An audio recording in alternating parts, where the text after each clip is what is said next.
Hello, this is Jim Schaefer, executive producer and host of Rip Rap, the academic book television program. My guest today is Walter van Gerven. Today we'll be discussing his book project, The European Union, a Polity of States and Peoples. Welcome to Rip Rap, Walter. This intriguing book project has an interesting history of development that enabled you, as you note in the book, to discover some of the many parallels that exist between the United States and the European Union, and that have not attracted enough attention of researchers on both sides of the Atlantic, or at least not the attention of legal experts. Perhaps you'd like to discuss how this book emerged. I believe it involves some significant people and places like the President Emeritus of Stanford University and the Director of the Center of European Law of King's College London. Well, in fact, the book was emerging very many years before my stay in Stanford. I was writing it at the University of Stanford, and the purpose was, after having given lectures to the general public and to students in law, to explain what Europe is about to the American lawyers and the American people at large. Now, this goes back to a long history of relations with American legal environment, really starting when I was as a young associate of Cleary Gottlieb, which is a law firm in Washington and New York, and where the Brussels office then. One of the members was George Ball, the later Undersecretary of State, and he was a good friend of Jean Monnet. Jean Monnet is one of the brains behind European integration at the time, after the war, World War II. And it has even been said that the first address, the Secretariat of the European Community, as it was called then, was in Paris at the Cleary Gottlieb in Paris. So that was one relation I had with the American context, Cleary Gottlieb, where I saw similarities and dissimilarities between Europeans and Americans. And a second context was when I was in University of Chicago, where I was a teaching fellow assisting Professor Einstein. Max Einstein was a German who had been teaching in Berlin for a long time, and then before the war escaped Germany and came to Chicago and started to be a lawyer there and a professor at the University of Chicago. As an European, he was teaching American students in both American law and European law. So that was again a contact which I had, and where I saw American students who again had similarities and dissimilarities with European kind of reasoning. So later on I discovered that many of these similarities and dissimilarities are hard to explain and hard to define. Of course we have a similarity in that we are European countries and America, that we are both democratic countries, and that we are concerned about the legitimacy of the body politic, both in the United States and in Europe. The dissimilarities, however, are about nation building. The way in which an American is considering his nation is different from the way in which Europeans are considering their nation states, and even the European Union as such. And these were the differences. I wondered, where are the parallels? And there are a lot of parallels, of course, because the European Union, and that surprises me as a lack of interest in America. The European Union is like the United States was 2 centuries ago. It's on the threshold of the United States, that a new union of states, a new confederation of states, is being born. Of course, it started already 50 years ago. So it was this lack of interest in European universities which inspired me to write a book. Together with the fact that some Americans, and especially in the University of Michigan, have been interested, but they were the exception.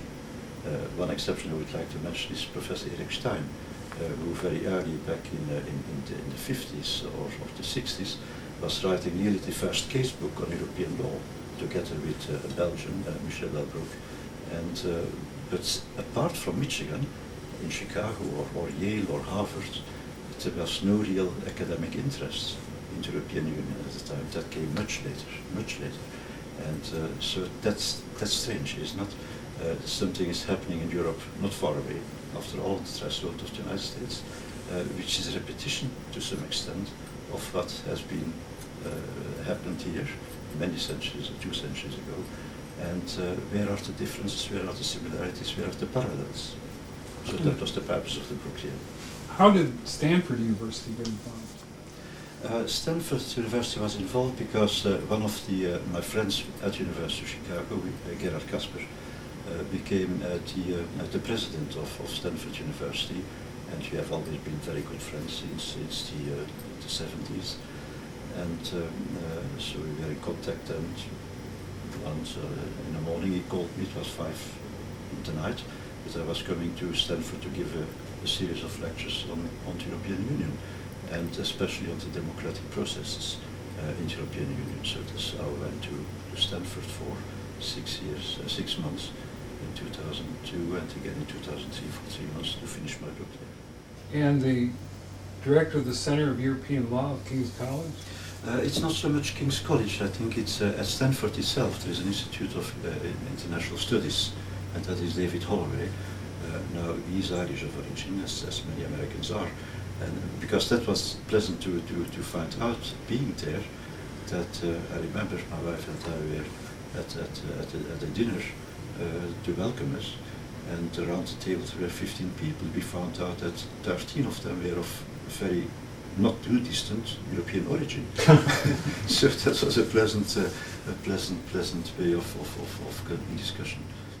As you point out in the book, you attempt to explain, or the book attempts to explain, the European Union as it currently exists, how the Union will be if the treaty is established, or establishes a constitution for Europe and is adopted by the 25 member states, and how it may evolve thereafter.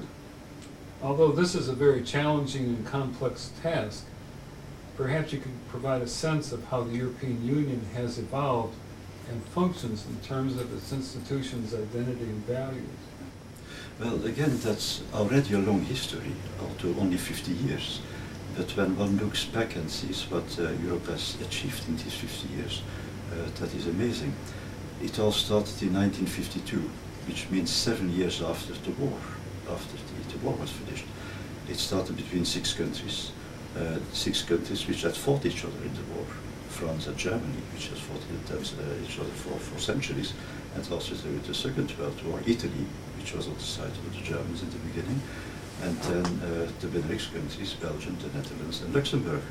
So what happened is that 7 years after the war, these former enemies came together and started a union, which was limited at that time to coal and steel. Why coal and steel? Because coal and steel at the time were the arm-producing enterprises or sectors. And so the idea of Monet, I mentioned already, the idea of Monet was to bring these 2 sectors, coal and steel, under one authority, the high authority, European authority, so that wars would be avoided in the future. So that was in 1952. In there were institutions. There was already a high authority, which became the later Commission, and there was a Council of the Ministers of the 6 member states. There was already also a parliament, but the parliament was not elected by the people. It was only just an advisory, consultative powers, and were representatives from the national parliaments who came together as a gathering at the European level. Now, in 1958, what started with coal and steel was evolving into the whole economic sector. All other industries and all other businesses and trades were brought under that one common denomination, insofar as interstate commerce is concerned. And there is already a parallel between interstate commerce in the United States and interstate commerce in the Union, where the same legal developments have taken place in the case law of the Supreme Court and the Court of Justice in the Union, things which should be investigated, I think, by academics as well. So this started in 58, and steadily the powers which were given by the member states to community institutions were becoming more and more important. And they went back in 93. with the Maastricht judgment, with the Maastricht Treaty, it evolved into a monetary union, which finally has evolved into a common currency, the euro. And the last stage of this monetary union. Not all member states are members. Great Britain is not a member, or is not a member, but has not accepted the currency so far. Moreover, there were the second and the third pillar, as we call them, the second and the third pillar of the temple. There are three pillars. The first pillar since 1952-58. The second and the third pillar were about foreign policy and defense, security also. And the third pillar was about cooperation of police and the judiciary in criminal matters. So, in other words, these previously exclusively economic sectors became a very large domain and area of much more than just free trade, and became also matters also involved like consumer protection, environmental protection, now also education, the Bama structure where all universities in Europe are following the same kind of curricula, and culture also. So it was normal at the time that what had started as a technocracy, coal and steel, and which became then an economic bureaucracy in 1958, finally became a polity, a democratic polity, or at least asked for democratic legitimacy, since areas were involved which were closer to the citizen than just coal and steel and other enterprises which are interesting in the economics sector only. So in the meantime, also in 1979, it has been decided that the European Parliament was to be elected universally by the people of the member states.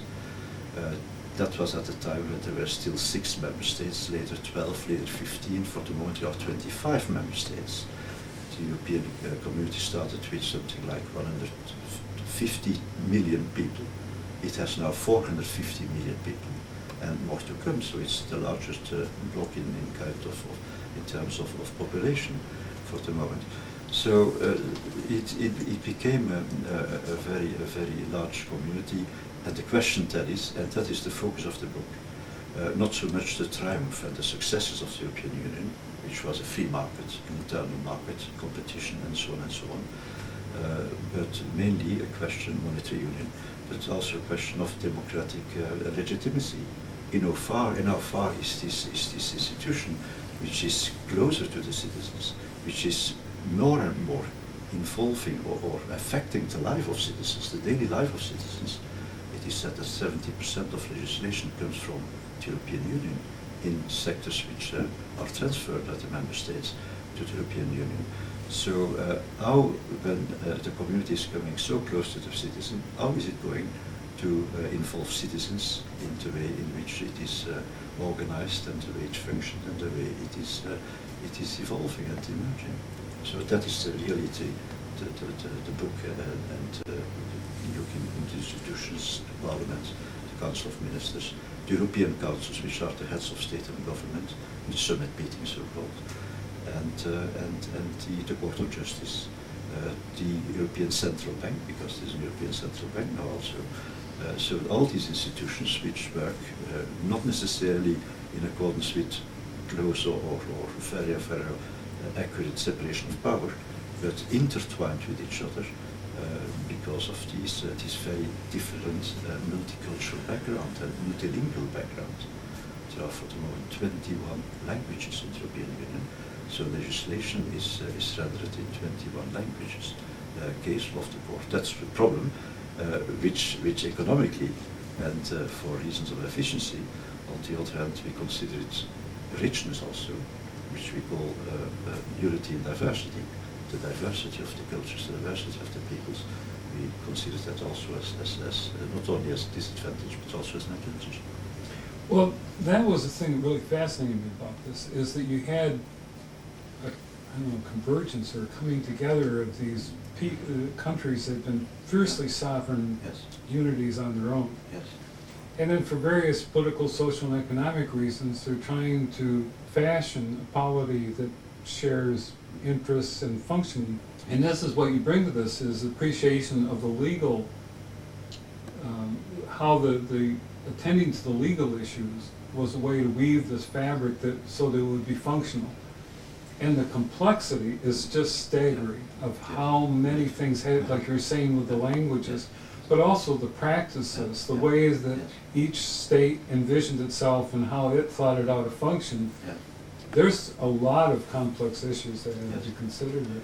Now, these complex issues are also part of the fact that nobody had a blueprint for the European Union, the European construction from the beginning, not Monet or anybody else. And the European Union, I consider it, as I have been fortunate to live through it since 1952 until now. I've seen all these stages develop. The fortunate thing, it's almost like a miracle that it happened, because it was not organized. It was not. It was no framework for it. It was no blueprint, and it was from time to time, still now, more like, as we would say in Europe, a procession of Echternach, meaning 3 steps forward, 2 steps backward, 3 steps forward, 2 back steps. But in the long run, when you look over 50 years, you see a steady growth and progress in European construction. So when things happen, like in '66, when General de Gaulle refused to go to the meetings, that was the period of the empty chair when France was absent. Or now the rejection by the Dutch and the French of the European Constitution, I do not consider that very harmful, in the sense that this is normally, as always happened, 3 steps forward, 2 steps backward, 3 steps forward, and therefore progress at the long run.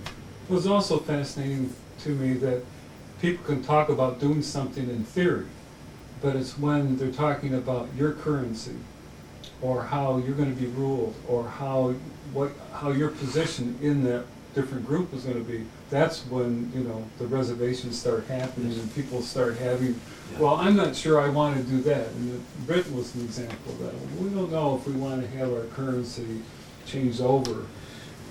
But in fact, what the United States was a confederation of states at the beginning, and is now a nation state, which was built from very different entities. Of course, you had the same language. At least you had the same language.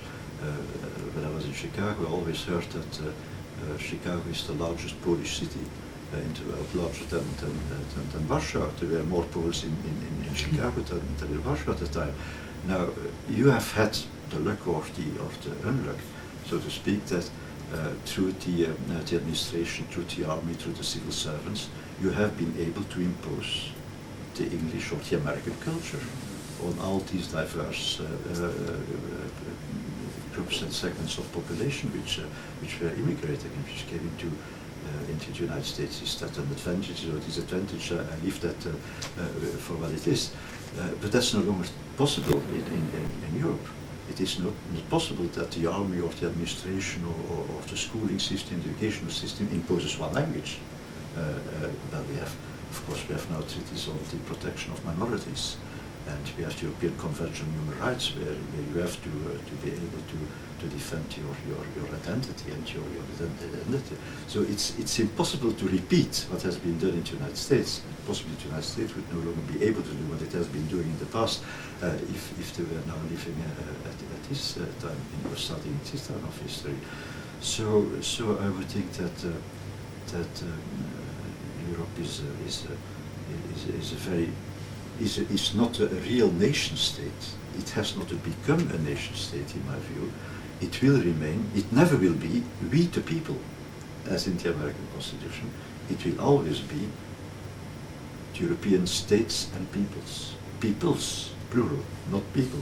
There will not be a nation state to come, and that is part, and I suppose that is also part of the past, the very recent past, the atrocities of the war. Nation states have done a lot of harm in Europe and have fought each other for 4 centuries. So we should not we should remain united in diversity. We should respect the diversity of the people.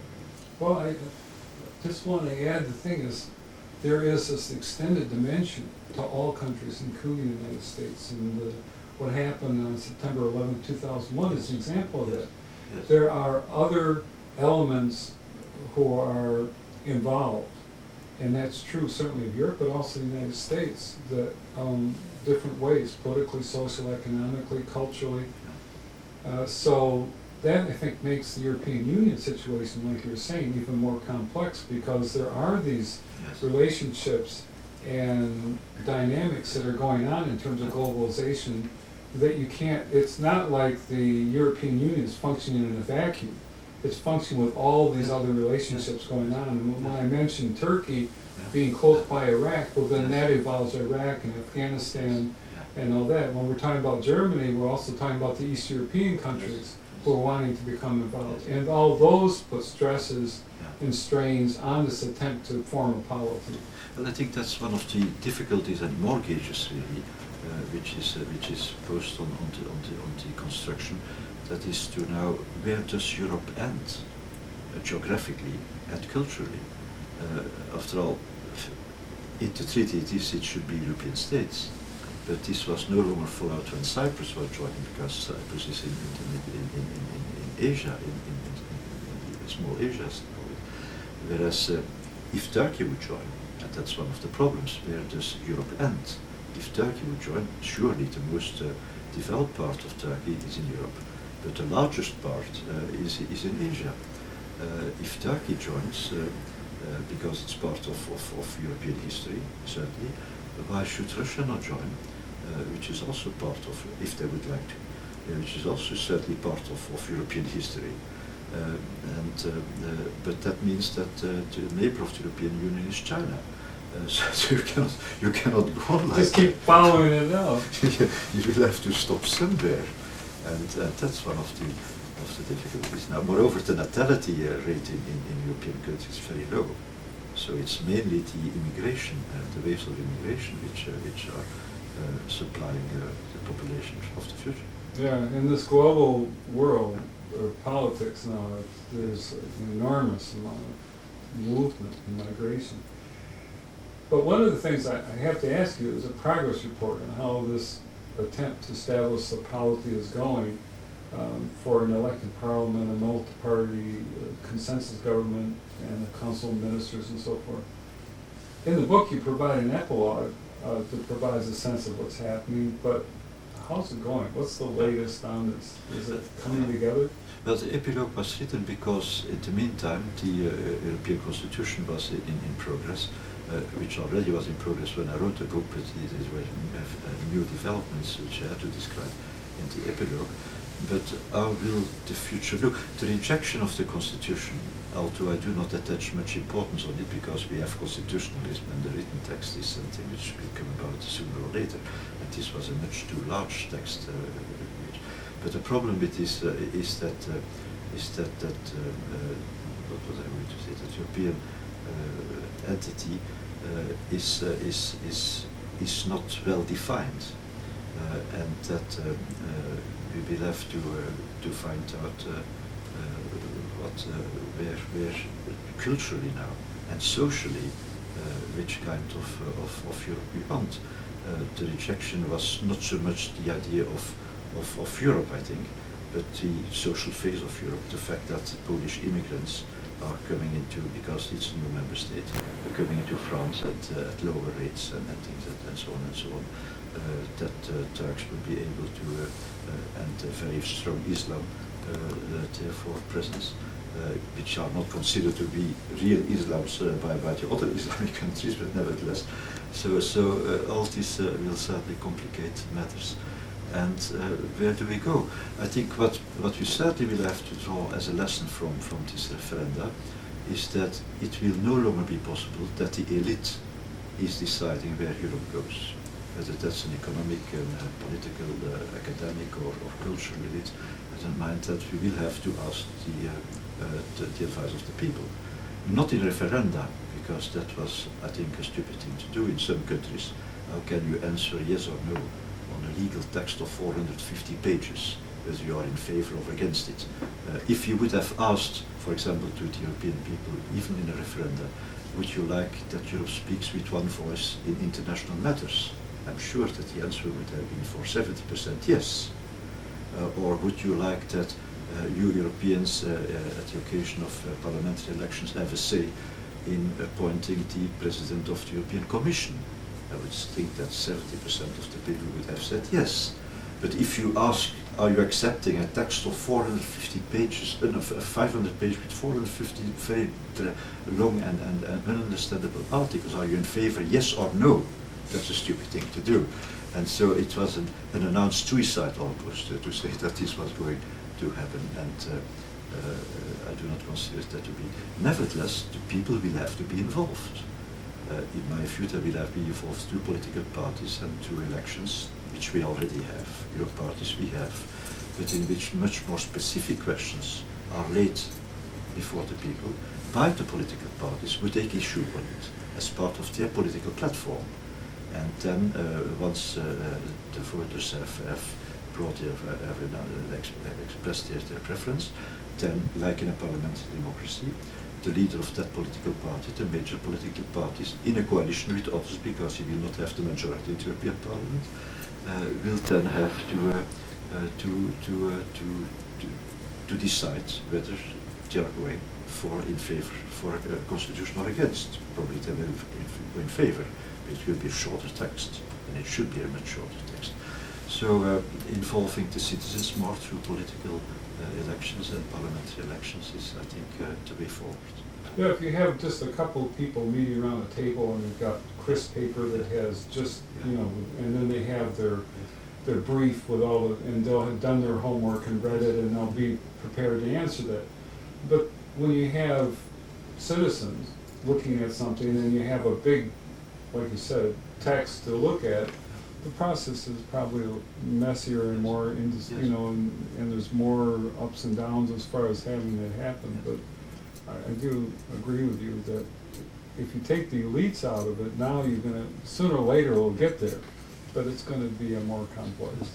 It involves, of course, that the elite accepts that the European integration may go at a slower pace, because the people want it to go at a lower pace, right.